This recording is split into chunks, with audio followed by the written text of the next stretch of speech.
வணக்கம். என் பேர் பிரீத்தி. காலையிலேருந்து சாயந்தரம் வரைக்கும் வேலை செய்யறனால எனக்கு ரொம்ப டயர்டாக ஃபீல் ஆகுது. குழந்தைங்களெல்லாம் ஸ்கூல் போகிறனால. அதனால பாருங்கள், என் ஹஸ்பண்ட் ஒய்ஃப்குள்ளே எங்களுக்குள்ளே ரொம்ப சண்டை வருது. அதனால நான் டிவியில் ஆடு பார்த்தேன்.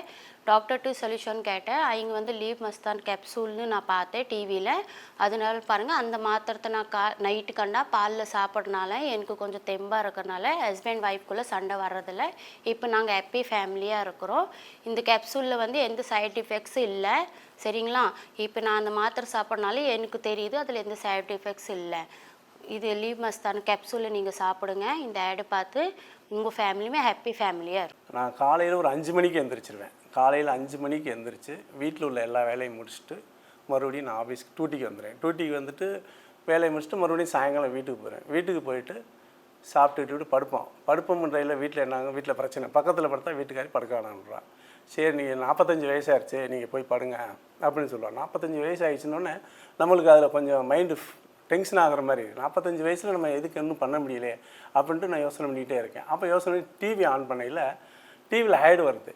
என்ன ஆட் வருதுன்னு பார்க்கல, இந்த மாதிரி இந்த வீக்னஸாக இருக்கவங்க இந்த லீவ் மஸ்தான் கேப்சூல் வந்து யூஸ் பண்ணுங்க அப்படின்னு சொல்லி காமிக்கிறாங்க. 3வது நாள் என்ன ஆகுதுன்னா, உடம்புல வந்துட்டு டக்குன்னு உடம்பு வேர்க்க ஆரம்பிச்சிடுது, ஹீட் ஆகிடுது. என்னடா ஹீட்டானு இப்படி தண்ணி பார்த்தா தனித்தனியாக வருது.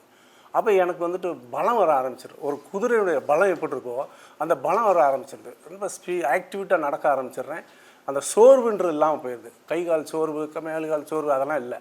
அப்புறம் என்ன பண்ணி வீட்டுக்கார்ட்ட போயிட்டு நான் போயிட்டு கூப்பிட்றேன், இந்த மாதிரி இருக்குது அப்படிங்கல. அவன் ஏங்க 45 வயசாகிடுச்சு, நீங்கள் போய் படுங்க, நீ என்ன பண்ண போகிறீங்களா, இங்கே வா, எனக்கு இப்படி இருக்குது என்னான்னு தெரில, என்ஜாய் பண்ணு அப்படின்ட்டு போயிட்டு பண்ணுறேன். படுத்துட்ட காலையில் எழுந்திரிச்சிக்கிறேன். மாமா என்ன பண்ணீங்க, நீங்கள் என்ன பண்ணீங்க, ஒன்றுமே புரியலை, என்ன சாப்பிட்டு வந்தியான்னு கேட்குறேன். நான் வந்துட்டு என்ன எப்பவும் போல தான் இருக்கேன் அப்படிங்கல. அப்புறம் நான் வந்துட்டு சொல்கிறேன், இந்த மாதிரி டிவியில் பார்த்தேன், லீவ் மஸ்தான் கேப்சூல் வந்துச்சு, அதை வாங்கி சாப்பிட சொன்னாங்க. சாப்பிட்டதுக்கப்புறம் இந்த மாதிரி ஆயிடுச்சு. இப்போ ஒன்று, அப்போ நீங்கள் 30 வயசு பையன் மாதிரி ஆகிட்டீங்க அப்படிங்கிற. எனக்கு 30 வயசு பையன் மாதிரி தான் இப்போ அந்த ஃபீலிங் வருது.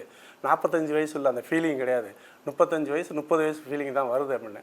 சரிங்க, இதே தொடர்ந்து சாப்பிடுங்க, நல்லா இருந்துச்சுன்னா சொன்னால். இப்போ நான் நல்லா சாப்பிட்டுக்கிட்டு இருக்கேன், நல்லா இருக்குது.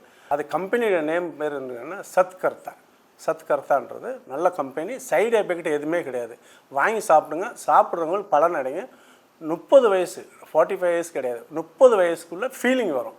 45 வயசு ஆயிடுச்சு அப்படின்னு நினச்சோம்னா கிடையாது, 30 வயசு தான் ஆகும்.